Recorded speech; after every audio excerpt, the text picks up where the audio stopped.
Jamie's old game console had been gathering dust for months, a relic from a time before homework and family arguments had taken over his evenings. It had stopped working after a thunderstorm, the screen flickering and dying with a final, pitiful beep. Still, on a rainy Saturday when the world outside felt gray and endless, Jamie found himself plugging it in one more time, more out of habit than hope. To his surprise, the console whirred to life, the power light blinking a sickly green. The menu was gone, replaced by a single, unfamiliar game, Neighborhood. The title screen glitched and stuttered, the letters flickering as if struggling to hold their shape. Curious, Jamie pressed start, and the game loaded a pixelated map that looked eerily like his own street, right down to the cracked pavement, the old oak tree in front of his house, and the faded red bicycle leaning against the fence.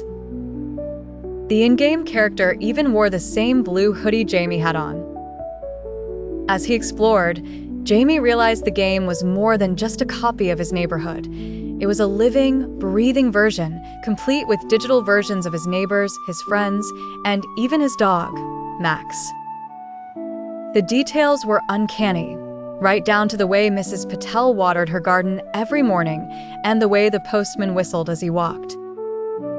But as Jamie played, he noticed things that didn't belong, strange shadows moving in the windows, doors that opened and closed on their own, and messages that flashed across the screen. Don't go outside after dark. The game's world shifted with each playthrough, sometimes showing events that hadn't happened yet, a broken window at the corner shop, a lost cat poster on the lamppost, a police car parked outside his friend Sam's house.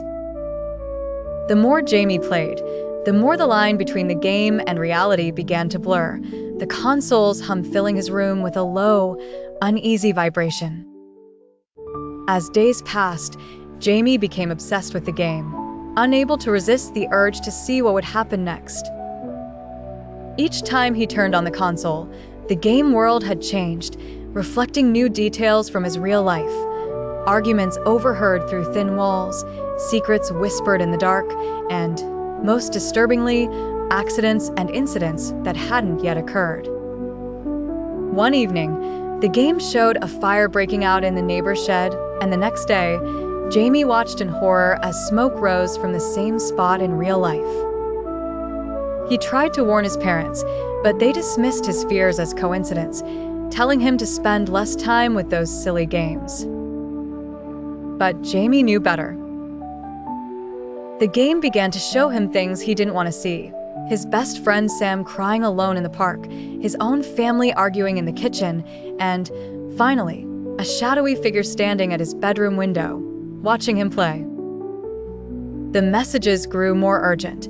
You can't change what's coming. Jamie tried to stop playing, but the console would turn itself on at midnight, the screen flickering to life and the game loading without his touch. The final straw came when the game showed Jamie himself, sitting at his desk, playing the console, while the shadowy figure crept closer behind him. Heart pounding, Jamie spun around, but his room was empty, except for the faint, cold breeze that made the hairs on his neck stand up. He unplugged the console and hid it in the back of his wardrobe, but at night, he could still hear the faint, electronic chime of the game's menu calling to him. Jamie realized that some games aren't meant to be played, and some stories are better left unwritten. From then on, he avoided the console, but he never forgot the feeling of being watched, or the way the game had known his world so well.